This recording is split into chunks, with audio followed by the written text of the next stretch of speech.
My name's Jonathan Mamaril, the host of the HR Engage podcast. And today we have a guest here, Candice. How you going? Hi, Jonathan, and I'm so pleased to be here with you and really looking forward to our conversation today. Candice, you've actually got so much experience in this space. You actually got quite a lot of content on LinkedIn. You've got quite a few things that you've put out there to the universe. Your experience is amazing. You've been in many different industries. I can list it off if you like, but I reckon it's better coming from you yourself. So tell us a little bit about yourself. Okay, well, I was born and raised in South Africa, in Joburg, so there's not much that scares me, Jonathan. Okay. I have a degree in HR and an honors degree in industrial psychology, and I've worked in HR all my life. So I am a born and bred HR person. I worked at RSM for the accountants, auditors, and tax advisors for 20 years. And during that time, I held the role of internal HR in South Africa. And I was so fortunate to be able to then stretch my skills and began a service line, so an HR consulting, labor consulting service line, and started to consult to strategically important clients through doing that. So that was super exciting. And then I worked for their offices based in London, so with a role to further inclusion and drive the global people, the global strategy as far as the people plan went. And I've recently begun to work in my own time zone now, which is very nice because I actually live in Brisbane. So having a job for 5 years that was based in London wasn't so easy. But yes, so I've got a job now in my own time zone, which has been a really nice change. And my role here is people and progression and an IT managed service provider and technology consultant by the name of Atlantic Digital. And then, if you were looking for a bit of gossip, as you know, sometimes these things go, I have 2 kids, a husband, a dog, I think about 2,000 native bees at this point, Jonathan. And then my 8-year-old conned my husband into buying a box of 500 earthworms about 2 weeks ago. I put my foot down and said had to live outside. So that is a little bit about me in a nutshell. So many questions from that. Not just about earthworms. So before we get to the earthworms and the bees and where you are right now, I want to sort of take you back a little bit to, that sort of did in South Africa. You also worked in different time zones. You did you also worked for the London office as well. But also I'm very interested about that whole idea that you were doing internal HR work, but also doing and set up a consulting arm as well, essentially a dual role. How do you find that? Because that would have been quite an interesting, perspective, interesting way of doing things. Obviously, a little bit different in terms of the skill set. So, tell us a little bit about that. Yeah, that actually came about because I had in that role, I'd always taken care of another business. This is an affiliate entity that was financial planners, and that business was sold off. And then I had sort of found that I needed more of a challenge than just doing internal work. So I chatted to our head of legal and said, look, I really would love to do something with this. And she said, well, why don't we try it? And so I actually went to studied after hours for a year. I got my postgrad in labor law or employment law. This is in South Africa? In South Africa, yeah. And started that consulting service line. It started off obviously very small and really working with niche global clients who had entities in South Africa but not big enough to have their own HR, or dealing with issues where it was sort of beyond the ability of their local HR. So dealing with your, managing director committing fraud sort of thing, and that sort of very high level, highly confrontational work. And I really, really loved it. It was such a challenge to be able to sort of branch out and do both. So still keep that internal role and have the ability to nurture and grow careers and have that. It's a very personal relationship that you have when you're looking after your own people, but then also to be able to have the ability to deal with the client side of it, and to charge time, which was, of course, for me a whole new thing. To manage client expectations, which is Yes. a whole nother thing. To be able to add value, and what I found in that is it was a really big growth point for me, because I found that that moment of when a client calls and says, we need assistance, their people are personal to them. Same as for Mm. HR, our people are personal to us. And so you end up walking the road with a client that's really deeply part of their business, and you get to know that client so well, you get to know that business so well. So yeah, so it was a really an exciting opportunity. And one of my mentors, Liz Pinnock, was who I reported to back then. She was the head of legal, and she was just so supportive of me going out to find new work, and service clients. And yeah, it was just such an exciting time, and at the same time growing the firm internally. So having a really nice, strong, supportive team within the firm, and then leaning on the legal department. And eventually, yeah, when I left, we have some attorneys that sort of took over, employment law specialists who took Yeah. over. And yes, that's still a very strong service line to this day. So it was wonderful, and it all started. I think this is maybe the a great part about the story for your listeners. It all started, Jonathan, because I asked the question, and I said, I need to be able to do more. I want to be able to learn and grow, and I see an opportunity here. Do you think we could try it? So yeah, so I always encourage people, if you see an opportunity or you want to grow or you want to stretch a bit, ask. And like, you never know what's around the corner for you.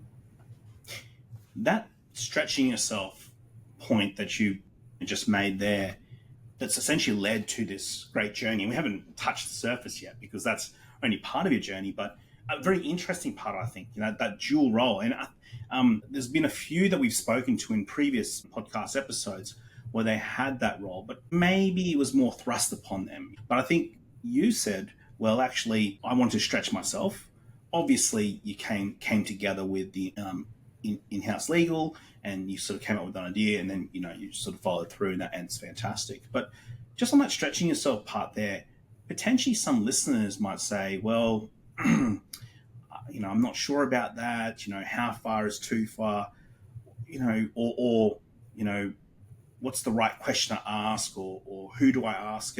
What do you say about that? Because I think that's something that potentially is ringing a couple of people's bells right now. I'm going, how do I frame this? Yeah, I think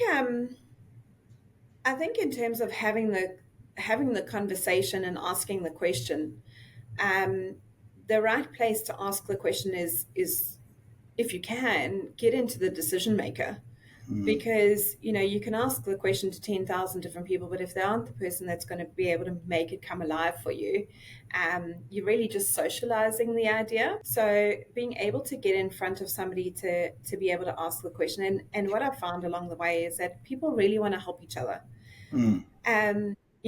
I genuinely come at life with the sense that people want to help each other. They want to, do something for somebody else. And so if you come and you try and set a meeting with, doesn't matter. Maybe it's the CEO, maybe it's the head of department, Yeah. and just set a meeting and say, look, here I am, and I'm saying to you, I want an opportunity, and I believe that this company can help me achieve that, and together we can grow.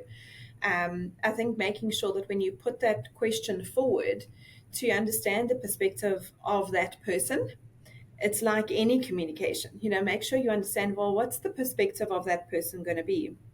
So you almost want to go to that conversation with already having solved some of those answers that should be asked, so you can cover that off.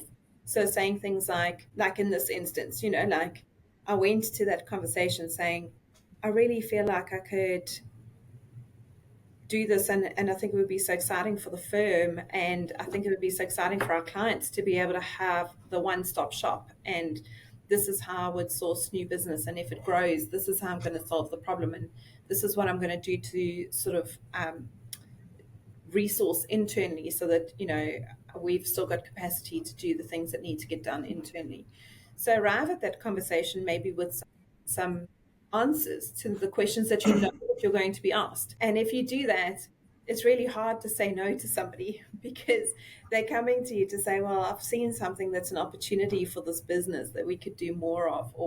And the same goes for anything. I mean, in this example, it was to start a different service line, which is obviously, it was a big thing. But it could just be in terms of using data in HR differently. There can be all sorts of different questions that you can ask. But I've always found that if you ask and you get told no, that's okay. You can work with a no. You can say, okay, no for now, or no for never, or what can we do to get there? Work with a no. It's okay. You can, at least rather ask a no than don't ask and sit and wonder if something more could have come of it, or have to go out and look for an opportunity externally where maybe you won't be as supported. Yeah. So I think that's the three good points. Like you said, instead of socializing the idea, you sort of really need to be talking to a decision maker. You need to prepare for that discussion. So you almost have to have or foresee some of the questions that be put to you, and have at least an attempt at the answers, or answers that can put together essentially a business case. And I think that third part, where's working with that no, I think that's a really interesting concept, because obviously for a lot of people in HR, trying to put projects together, putting any type of concept together, change management, you're going to get that a lot of no's, or sometimes I don't even say it, but it's a no. How do you go through that? Because working with that no, how do you sort of mull that through in your view? So firstly, it's hard to hear a no. Okay, so I mean, nobody gets excited at being told no, you can't do something. No one. But at least if you get a no, firstly, it's honest. Yeah. So firstly, you can say, okay, well, thank you for your honesty, or your candor, or so you can at least take that into your consideration, in terms of then reflecting on it. At least you got, an answer.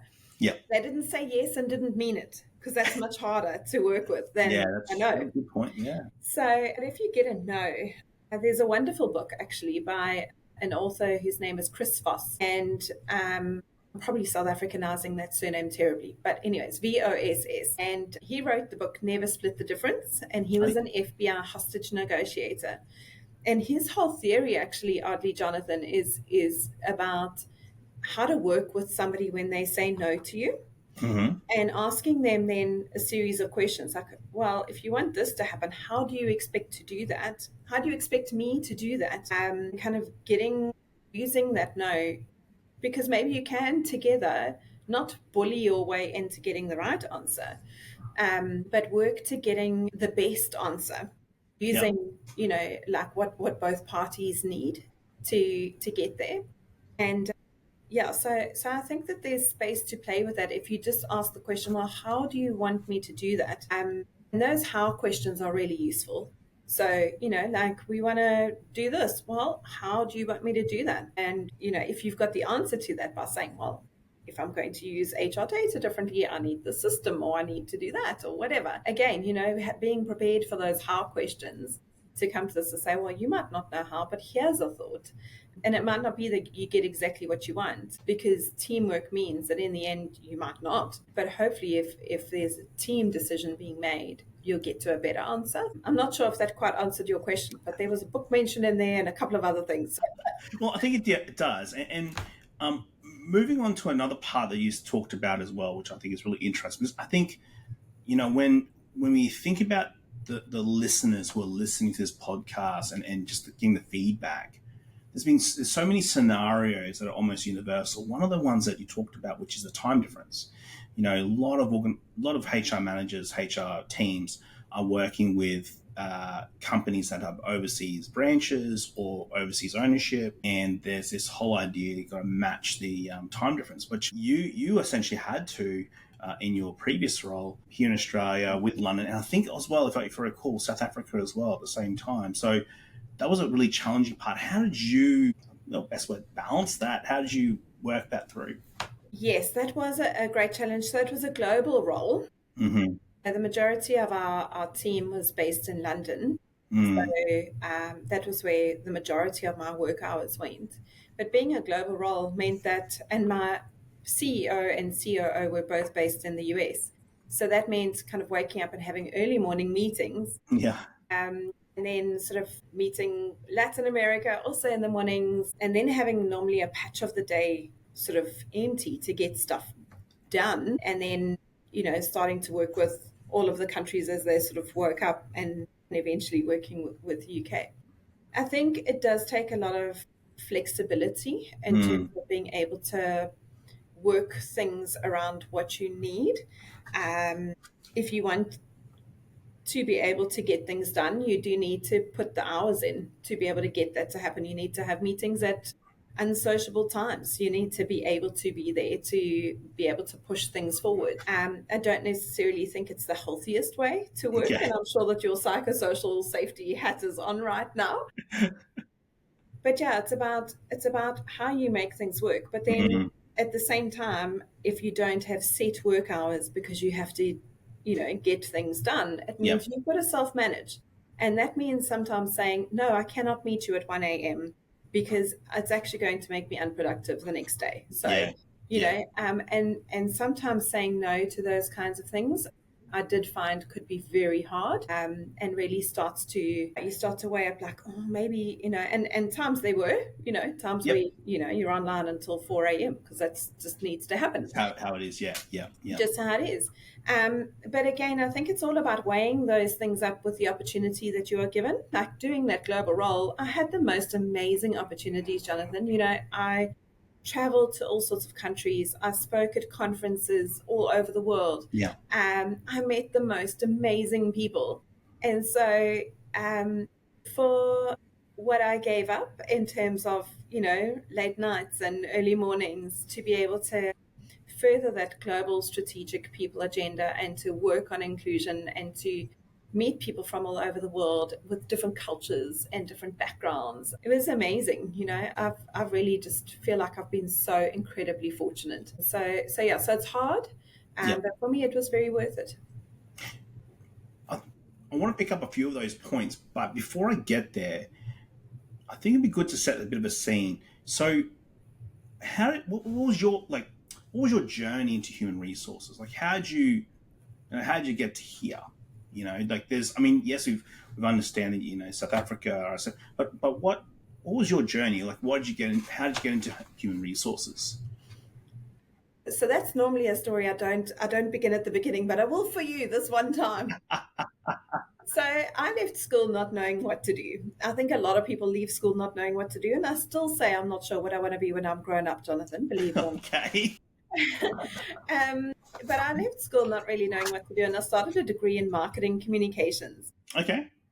And I really enjoyed that. And I finished my first year, but I just thought, oh, I'm not sure that this is really going to be my vibe for the next 2 years to get this degree. I don't know what I want to do with it. And so at the end of that first year, even though I'd really enjoyed it and I'd learned a lot through it, I decided actually, I'm not sure about this. So I actually decided on a side quest into HR and picked up an HR degree and sort of began again. So I did first year, second time round, and I went on to complete my degree. And then, as I said, I did a postgrad in industrial psych, and an internship that went along with that to be a registered counsellor as part of that, and eventually then studied a postgrad in employment law. And I'm still going on the side quest. So, as I said to you, like, I've just had the most amazing opportunities through this career, and I've traveled overseas, played a small role in developing young professionals, like career entrance and building people's careers, which I've really, really loved. I've loved that part of it. And as I said, spoken at conferences and so many opportunities to learn and just meeting so many different people along the way. So how I got into it, I was on a side quest. I'm still on the side quest more than 20 years later, and I'm I don't still. know if it's a side quest anymore, Candice. You think it's accidentally not a side quest I anymore? think it's the quest now. Whoops. I want to pick up that point we talked about, building the younger generation. I can't remember exactly what you said there, but essentially building the younger generation. If you could ask you a question, if you could time travel Think about the early career you. What advice would you have for them, and therefore the advice would you give to those in the younger generation right now? That's a tough one. Mm. For me, and I think this is true of many people, I've always carried a lot of self doubt and put a Yep. lot of pressure on myself to perform. And I think if I had to go back in time, I'd probably tell myself to just chill a bit. Yeah. Although if I had just chilled a bit, maybe I wouldn't have, studied all the things I've studied and done all the things I've done. So So chill a little bit, but not too much, maybe. yeah, Yeah. I would, yeah, I think choose your battles is Yeah. probably something that I would have told that I would go back to tell my younger self. And what I do tell young professionals coming up is that things are going to be hard. Work is hard. It's not always roses. It's not always fun. You've got to make it fun. You've got to make it enjoyable by being interested in what you are doing. And I Interesting. think that is such an important part. I think people so easily get overwhelmed and don't sort of focus on their future. So focus on your future. Constantly focus on your future. Take charge of your career. Put your hand up for opportunities. Have those conversations like we were talking about earlier. Have those conversations with your CEO, with your head of department, with whoever. Make sure that they know what it is that you want to achieve. So I think a lot can come of it if people just own their careers, own your space. Make sure that you take charge of your own growth and your own development. It's not up to other people to develop and grow you. It's up to you. And on the flip side, a lot of people listening to this and also watching this, the HR Engage podcast, are also, senior people or have been in it for a while, or even in HR leadership roles. What are the two big pieces of advice you would have for any person in that type of role currently in human resources?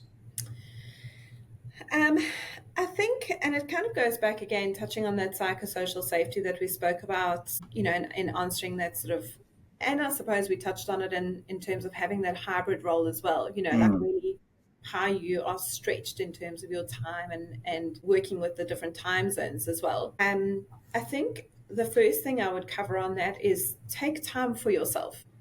There's a huge emotional load that comes with carrying the weight of what leadership wants and what employees need. And those two things can be obviously very different. And in the middle of that is often HR. You kind of hear from both sides and you're trying to bring them together. And of course, it's all about taking people on a journey with you. But it can be heavy emotionally Mm. to because you're listening to all sides of what needs to happen. There's anxiety for different reasons from both parts, and I would say that my first point is just make sure that you take time for yourself, that you really understand when you're not enjoying things anymore, when things are beginning to affect you, to just be able to reflect and to have a conversation with somebody about that. So when you talk about that, the reflection side and taking time for yourself, do you mean talking that through, or do you mean doing something outside of it? Like, is it all of the above? Really, it doesn't matter what that looks like. But just take time for yourself. Yeah, I mean, it doesn't really matter what that looks like. There's a lovely thing that the Neuro Leadership Institute do called the Healthy Mind Platter. Mm-hmm. And it's about all these different things that, what makes up somebody's health and well-being.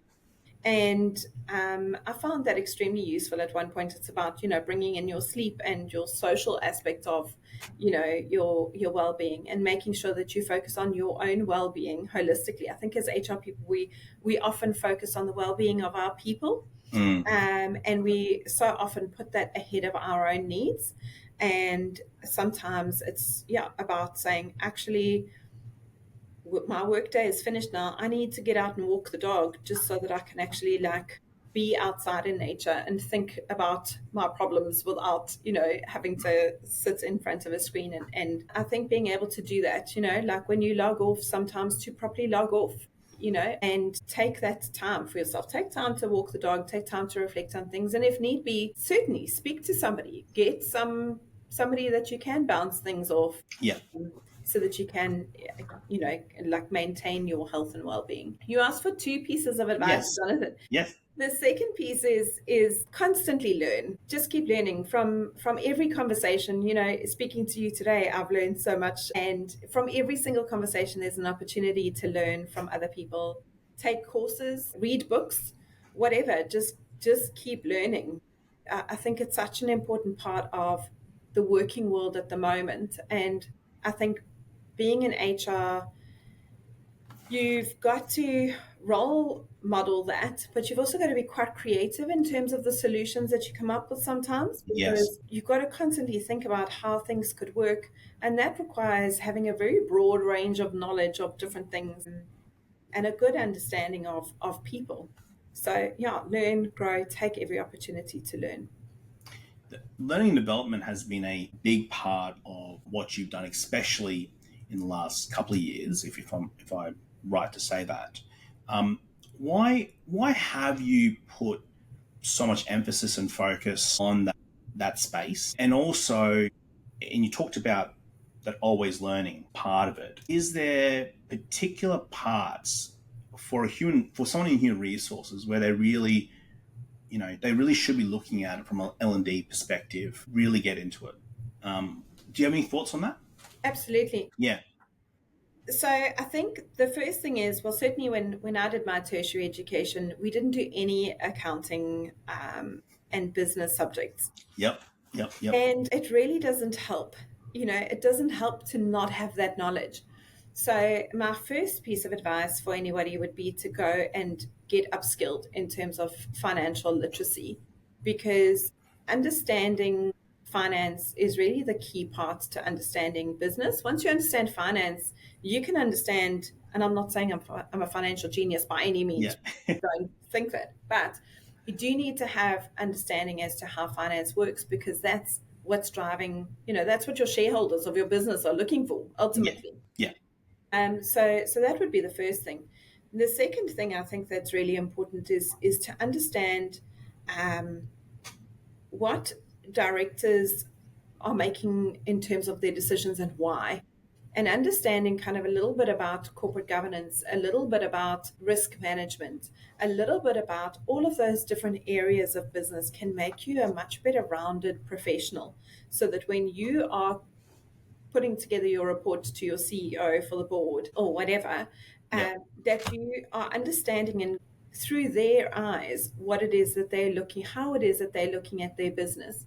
So yeah, you're right. I mean, I do put a lot of emphasis into upskilling and development for myself.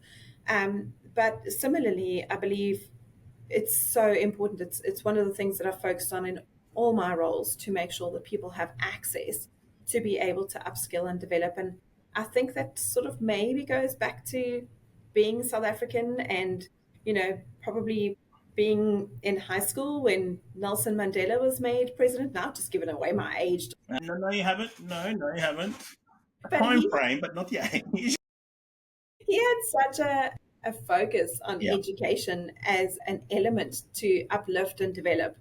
And I think that's something that, yeah, maybe just as like in my late teens, early 20s, sort of just stuck with me as really being the door opener to so much opportunity. So maybe that's also one of the reasons why I think that that is so important.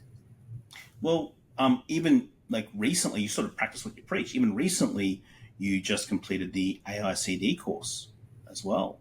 And was that a particular reason why you did that course?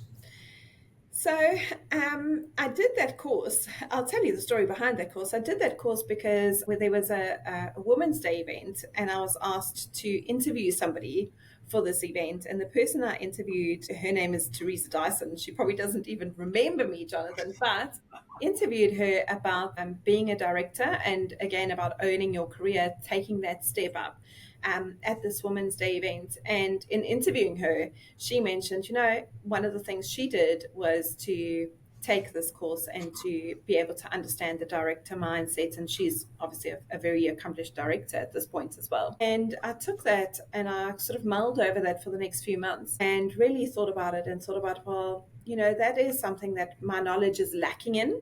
Mm. It's not an area that I'm particularly, in terms of the corporate governance side of it, doesn't necessarily spark joy for me in terms of, fascinating things.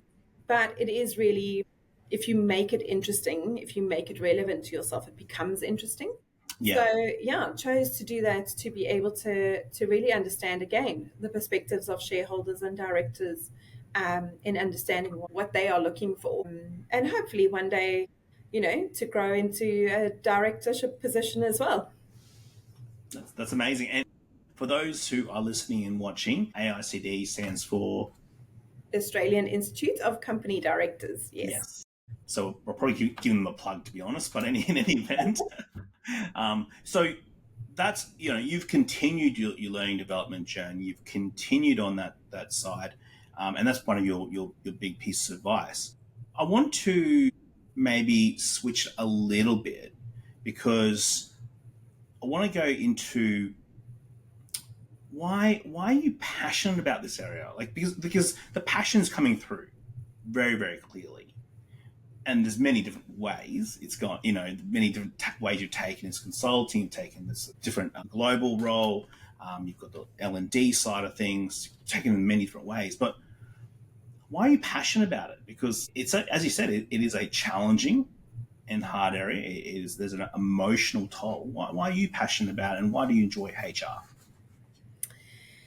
So I think in terms of why I enjoy HR, I think it begins so simply, Jonathan. I really love people. Yep. And I love learning about people's experiences. I love listening to what's exciting for them. I get energy from being around people who are passionate about their subject matter, like whether it's you talking about employment law, IT, auditing, silversmithing. It doesn't matter what the topic is. Yep. I love to listen to people. I'm really fascinated by people who are passionate about their areas. And I believe that, HR is a great place to be able to witness that and to facilitate that, to be able to grow experts who are interested in their subject matter and love what they do. Um, and yeah, I mean, I believe that HR is a really unique place. It's like we've sort of touched on. It's the bridge between the board and the CEO and the employees. And I kind of have always reflected on it and felt like this is the place where all the action actually happens. I mean, it's don't tell everybody else that, John. No. It's the place where, like, it's where businesses change and grow, because that's where the people change and grow. Mm. And so I really love just being part of that. Behind the scenes, to be effective in that space Yep. means that you've got to have policies and procedures that need to be developed in a way that's going to support great behaviors, and because it's those great behaviors that get you to reach those organizational goals. And as I say, like, I just believe that HR is the intersection really between strategy and operational. There are day-to-day things all the time, and then there's the game changer things. And HR is just never boring, and yeah, it's a great place to be.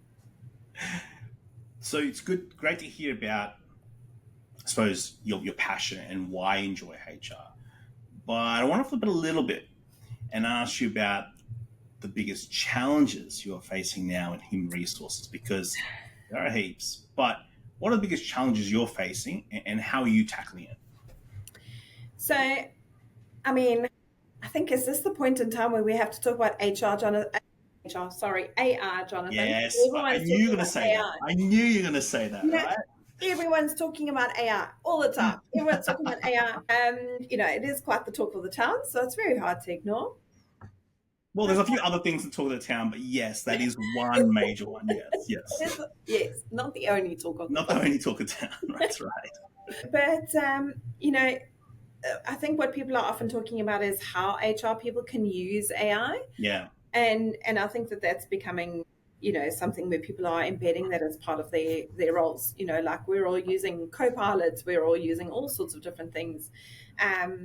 But I think there's, from an HR perspective, a slightly different slant to it that we do need to focus on. And to me, it's that AI is going to change the expectations that we have of what people can do Mm-hmm. and the expectations as to what's acceptable. Now, those two things are very different. AI is changing both of those things very quickly. And I think one of the biggest challenges right now for HR, sorry, and I mean, now I'm getting so excited, I'm getting HR and AI confused. But I think one of the biggest challenges for HR is that Yeah. Yeah. employees want to use AI. They are intrigued, they're excited about it. Mm-hmm. It's new, it's shiny and sparkly, and everyone wants to have ChatGPT and throw everything into it. But there is a risk of freewheeling through AI. And, there's business risk to these things. Yep. And just the same as legislation is always behind the cusp of innovation, the same goes with policies and procedures. I think HR is being tested. Listen to me. I think HR is being tested in that space because HR's policies and procedures, much like legislation, is always going to be behind that cusp of innovation. So you're going to have Mm. employees going off to try and do things. I think at the moment it's very difficult to find the balance between enabling the use of AI, which everybody wants to do and employees want to do, and making sure that we still safeguard our businesses, that we make sure that we are understanding from a business risk perspective what that means, that we are understanding what behaviors we think is appropriate, not appropriate, and making sure that our expectations of people are very clearly communicated. So I think in this space, there's a lot to think about and a lot to consider. And yeah, possibly for you in the employment law space, quite a lot of work coming along, I'm sure. Well, I mean, obviously, this is a very hot topic in the HR community, and in many different ways. So, yes, you have the most obvious stuff, which is the risk side, and you all have the most obvious stuff around what is the possibility, or at least the hope of what it could do. Yeah, whether it's there yet, it's probably a little bit up in the air. Actually, we don't have a big period of time to catch up. This is a very quick evolving beast. It is not like anything we've ever seen before. It's going to be quick, and we're not equipped to do that. We don't have that ability. I mean, we sort of navel gaze and go, well, it could do these things, but it could have a completely different effect. It's very interesting for HR, who are really there in that sort of people capacity. I know there's different parts to that people capacity, but in that people capacity, how to deal with this challenge. It's a significant challenge and there is no clear answers. That's probably another thing, Candice. There's no clear answers. No one's gone, like, if you listen to some of the snake oil salesmen around AI. I mean, it's all these amazing possibilities, but it's almost like this hope. It's not necessarily what's happening, or we know it's going to happen. Is that your thinking as well? Like, do you see it as like a challenge that we're still quite behind in trying to deal with? So I think there's a lot of opportunity to use what already exists to the benefit of business. I So think, like automation and those yeah, things. Yeah. I think for a long time, if we kind of look back and we think about how often we've struggled to get systems to speak to each other, Yeah. and now, I mean, really at the click of a button, bang a little API in there, and you've got, it all sees through, and things are happening, and you can bring out, data-driven decisions and make decisions differently based on that. I think it is a very interesting place at the moment, because I think while we can lend our minds to how this is going to be used, and to go through it, we need to understand that people are going to make mistakes. People are going to do the wrong things. Yep. And Yep. we need to make sure that we're ready to deal with that, and that we understand how we're going to deal with that. Again, making sure, are we understanding what the person is trying to do before, are we asking the question? Are we putting people first when we do that? What was the intent? How do things work? So I think in terms of the behavioral side and kind of managing that aspect of it, there's quite a lot just there that could be unpacked. In terms of possibility, particularly for HR, I think there's a great benefit to using it. I Yeah. think in terms of the reliability at the stage, I mean, we've seen so many different things, the bias that comes through some of the algorithms in terms of many years ago, I had the opportunity to interview Professor Hannah Fry, who's a mathematician, a professor of mathematics, and she has written a couple of books on the bias and algorithms and how that's kind of, and she's still talking about how that's sort of perpetuating itself through AI. Yeah. And so that's a really interesting space to understand how we can rely on data. So there's a whole different range of things that I think we need to be looking for and understanding in that space. But I think just generally, for HR people, understanding data, understanding how to use I think is absolutely necessary at the moment. Again, going back to our previous conversation about learning and development, um, it's very fortunate 2 years ago to be able to learn about data analytics in HR. And again, that just gives you a different perspective on how we can use data to analyze different things and behavior, and help us to make better decisions. So to my mind, there's definitely a space for it that we can use it. And I think if you've got the right people doing it, it can definitely enhance your business. You need, just like anything, if you're going to do it properly, you need to get the right people in to come and do it for you. It's not, if you want to get the best business benefit from it, get the right person in those roles to make sure that you're understanding what's going on, what the outcomes are, what that data looks like underneath, what those biases potentially look like.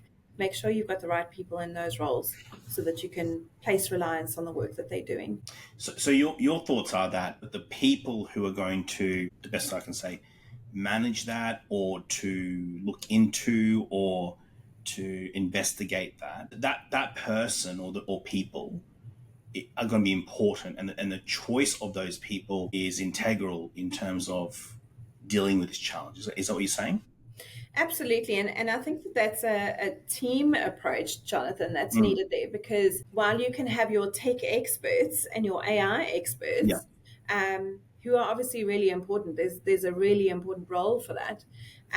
In terms of how that data is understood and used, you might need to have a multi-skilled team behind it as well, so that Yeah. you can understand, well, what's the people impact of that business decision if we're going to use this? What's the finance decision impact? What's the risk management impact of this? So almost again, like looking at this from building teams that have got multifaceted experts in them to be able to lead in the AI revolution, and making sure that your top management is really not highly skilled, but they definitely need to be literate as far as AI, data analytics, and things like that go, because that's just the way of the world. It's the way the future's moving, and again, it goes back to how much reliance can you place on the information that's before you if you don't know where it's come from. So yeah, so there's a I don't know. There's quite a long answer, I suppose, that goes in behind that. But yeah, it's complicated and it's exciting because again, that this Yeah. is where the world is growing to. Look, I know it's a long answer, and to be honest, like I think a lot of people have long answers, and I don't think anyone's got the same answer. And I think this is the other thing as well. It's a challenge that, yeah, we're talking about from the HR perspective. So let's keep it to the HR perspective. But even the HR perspective, it's a challenge that I don't think everyone's got different perspectives and different ideas. But I like your thoughts about, well, that might be the case. It might be the case for a while, but let's make sure that people who are, going to make those decisions or going to at least explore it are the right people, and it's going to probably be a team effort. It's going to be a team effort that's going to look at different aspects, not just one or two, which I suspect is potentially what's causing maybe some of the issues that are occurring already. Is that it's only coming from one or two perspectives, and that's why we've got so many problems as well as opportunities, but so many problems. with this new technology. It's really interesting, isn't it? Because HR is in a unique position to deal with this, but there's no necessarily answers to it just yet. No, there's no textbook helping us get through this one yet, Jonathan. There's nothing like that. But I think it goes with, as you would solve for any business problem. Yeah.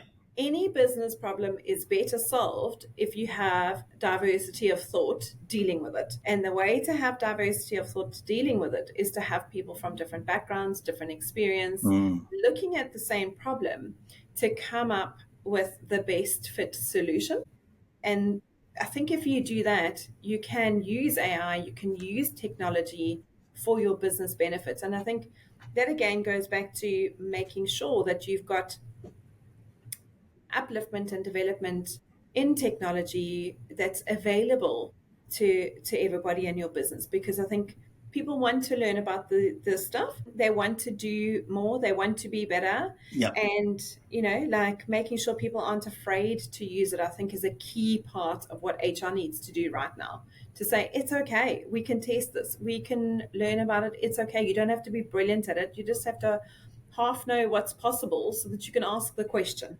It's just about being able to ask the question. If you're not going to be, obviously, I mean, if you're going to be on the key critical team, you absolutely need to know what you're doing.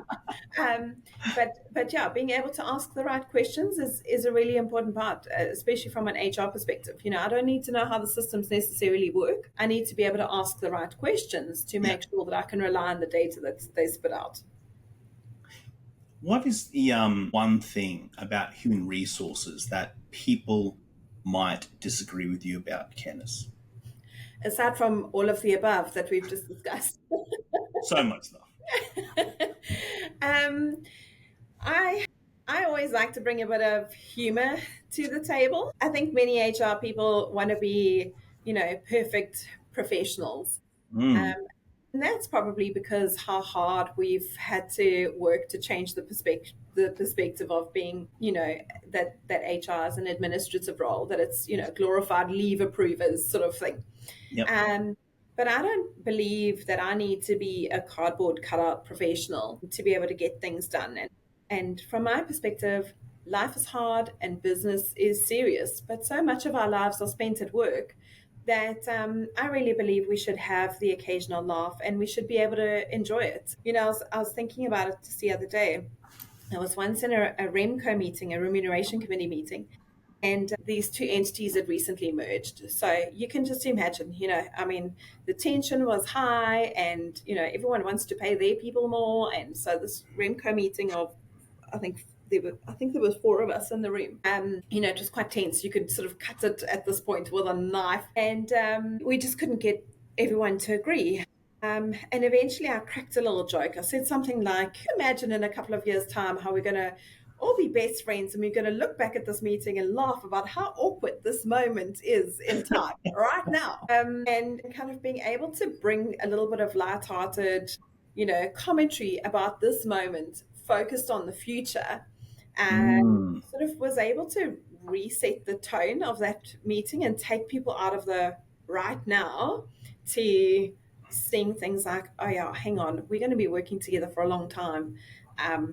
Maybe I need to sort of tone it down. Yeah. And I've always found being able to, bring a little bit of lightheartedness to conversations like this one. I've enjoyed this conversation. I've lived my best life in this conversation with each other. Thank you. Yeah. I always find that helps to, firstly, it brings that light to the interaction, and I feel like I get a lot better results. But I know that for a lot of HR people,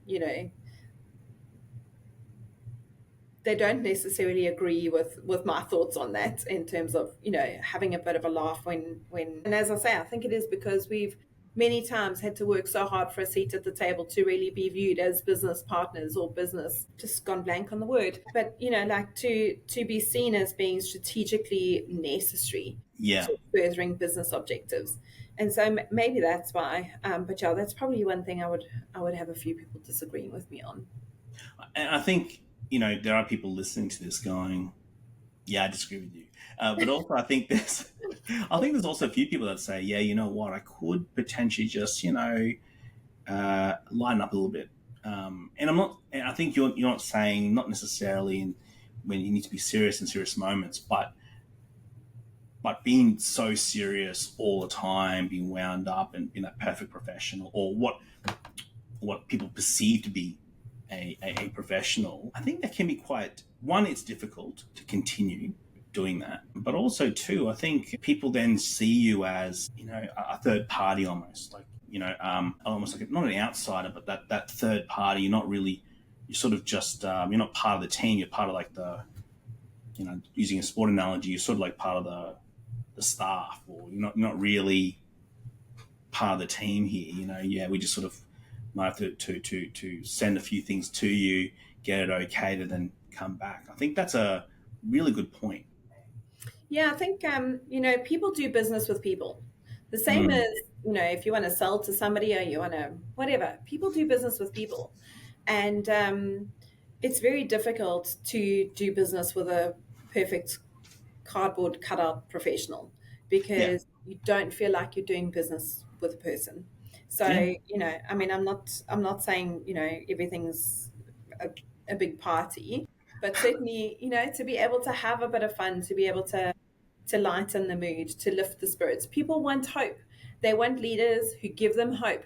They want leaders who inspire them. And to do that means that you've got to be able to lift people sometimes out from, what we all do is kind of focus down into our problems sometimes. Yeah. We need to be lifted up and shown the future. Like, there's a future out there. Get through today. We're working for something better. Carry on. Come on. Being able to do that, I think, is super important. Let's switch it up, because Sure. I think we go back to this tradition on the HR Engage podcast. We ask these rapid fire questions. These are questions about you. First answer that comes to your mind, you just say it. I probably have a laugh at some of them, and a bit of a giggle. Some people at home probably have a giggle at it as well, and that's okay. But are you cool with that? You go for it. Didn't matter what you're going to say, I was going to continue anyway. So, I thought that was how it was going to go anyway. what is your favorite movie? I don't think I have one, although I do have the sense of humor of a 14-year-old. So any kind of ridiculous comedy, let's put that down. Okay, so Austin Powers, something like that. Classic. I mean, that's the first thing that came to my head. That is a classic. Favorite holiday destination? So you've done a bit of travel in sort of your work capacity. So tell us about your favorite holiday destination. I love anything to do with nature, Jonathan. So, having grown up in South Africa, I was so fortunate to be able to go into the bush and to go on safari, or what you often call it here. So seeing, obviously going into the game parks and things. And now being in Brisbane, I love to get up to go to the beach. Anything in nature, really. The wilder, the better. Anything in nature. Brilliant. And apart from family and friends, and you might have mentioned before already, but apart from family and friends, who has inspired you the most? Yes, that's a tough one. One of my sort of favorite role models, I suppose, or inspirational people, would probably be Archbishop Desmond Tutu. Wow. And he was a really fascinating person. And yeah, again, I had the opportunity to meet him a few times, and he did just so many amazing things to bring peace and tolerance, and was just one of those people who saw things differently. Another person who springs to mind when you ask me that is, and he's a friend of mine, so I suppose I'm not sure if this counts, but it's somebody called Athol Williams. Well, no, he's not called that. That's his actual name. So it's Athol Williams, who is a whistleblower on massive widespread corruption, and he's had to leave his home, he's had to rebuild a whole new life, and really because he's just immensely courageous, and he stood up against the face of all sorts of things to start afresh. And he's now a professor at Oxford, and he actually teaches about ethics and law. So yeah, an amazing person. But I'd say right now, those two are probably two people who inspire me the most. That's pretty amazing. That is actually amazing. And what is the thing you do outside of work that you're passionate about or keeps you going? Well, I think I'm obliged to say my husband, my two kids, and the dog, the bees, and the 500 earthworms. But My hobby is having new hobbies. So I like to have small, brief dalliances with random things. Some examples. Some examples. So I'm about to do a 6 month course, one evening a week in silversmithing. That's going to be my new little thing. But yes, I mean, there's always something going on, Jonathan. There's always something. I did not expect that to come out of your mouth, but okay, very good. I mean, what is silversmithing though? Silversmithing is where you make silver stuff. So you Cool. get to use a blowtorch and, melt things. And I mean, it sounds all very delicate, but it's actually like, yeah, things that are highly combustible, probably, yeah, things could go badly at any given moment. Well, let's hope it doesn't, and have fun with that. Tell us something about yourself that people don't know about you. I'm a pretty open book, so I'm Mm-hmm. not sure if there's much that people don't know about me. I don't have I mean, a starting whole. silversmithing is one that I didn't know about you, but yes, No, continue, no, well, continue. there's a lot more like that. So, actually, on that vein, every winter I have a winter project where I try and learn something new. So far it's been mosaicing, carpentry, employment law, painting, corporate governance. I mean, there's a huge list of things. I don't know, edX courses as long as my arm, and bike riding, which I had to learn because my Yep. dog broke my leg. So, I mean, yeah, but as I say, I'm a pretty open book, so there's probably not much. Okay. Excellent. Um, all right. So, just a few closing questions for yourself. If you could recommend a book, movie, TV show, podcast to listeners, what would it be and why? And I think you did mention one Hmm. book already. Yeah, so the book I mentioned was the author's name is Chris Voss. He was an FBI hostage negotiator, and he writes the book Never Split the Difference. Mm-hmm. Of course, you can't end up with half a hostage, Jonathan. So it's a really interesting book if you want to learn a little bit more about I negotiating. have heard of that so many times. I must check that out. Must Put check it that on book out. your reading list. Yeah. And then, yeah, I mean, two other authors that I have enjoyed and sort of take parts of them, take parts of it and chuck the rest away. But the one is Yuval Noah Harari. So he wrote the book Sapiens and Homo Deus. So Yeah. I found those books really just, again, like really interesting perspective of humans and how, decisions are made and understanding that. And then, of course, I love everything Malcolm Gladwell, Blink, Talking to Strangers, all of those kinds of things I think are, yeah. So those are probably my three authors I would recommend. Just from a people perspective to HR people, they are really useful books. Awesome. And is there a quote or a moment of inspiration you'd like to leave us with? I think, thanks for that. This was harder than I expected it to be, but Hmm. I think reflecting on it and kind of after having this conversation with you, Jonathan, I think the most important thing for us as HR people is to remember that our role is HR is about the people. While the job exists to further the business objectives, and of course the people are there to do that, but at the heart of every decision, there needs to be consideration for how this is going to impact people, how that's going to change behavior. And I think that we need to be able to reflect on every single thing as to how this is going to be felt, what we want people to do with it, and how it's going to lead to giving us what we want from a business perspective. And I think if we just always remember that HR is really about enabling people to do their best and to be their best. I come at this role thinking that people want to be here, and they want to do a good job. And it's my job to make sure that they are encouraged and enabled to be able to do that. That I mean, it's been such a fascinating discussion, Candice, because I think looking at your journey, you worked in South Africa, you worked with a London team, you've done it remotely. You've also been in a position where you've had a dual role almost, where you're internal HR plus consulting. But and I think the key part on that part was you felt that you needed to stretch yourself, you needed to, learn a bit more and challenge yourself, and you put together essentially a business case for that consulting side of things and built that. Obviously, talking to that decision maker or a decision maker to get there and be prepared for that discussion. You're able to stretch yourself. But I think the other part as well, there's almost phases to your career where you've really pushed on that learning development side.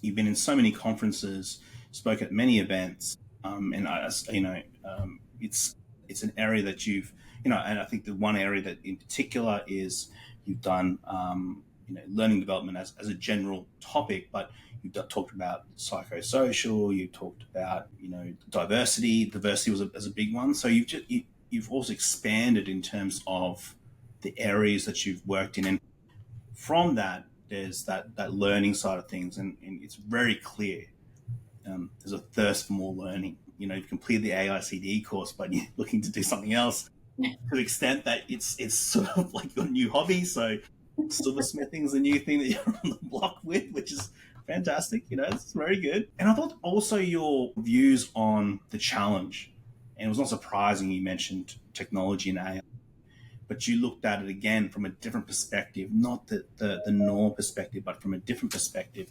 I thought that was so interesting to see it from that perspective, that you go, well, actually, it's still about people. Still got to focus on people, to get people in that right positions to actually deal with it and investigate and look at it. Maybe we can be in a better direction than if not. And I think that was really, really good. I think also, if we look at your career and what you've done and your thinking, that learning, that constantly learning seems to be something really pushes out, and something that you practice as well. So it's not you preach it, but also you practice it, and that can work for so many HR professionals at so many levels.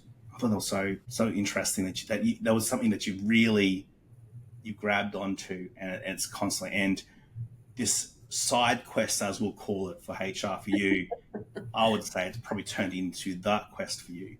But I think it's been great that you were able to, lean into the side quest, and it's such a fulfilling HR career, which is still going to go great guns. And I suspect we'll see a lot more of you, especially in that learning and development space going forward. So, Candice, thank you so much for joining us.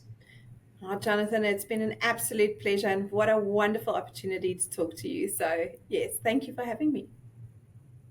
Okay, so that's another episode on the HR Engage podcast.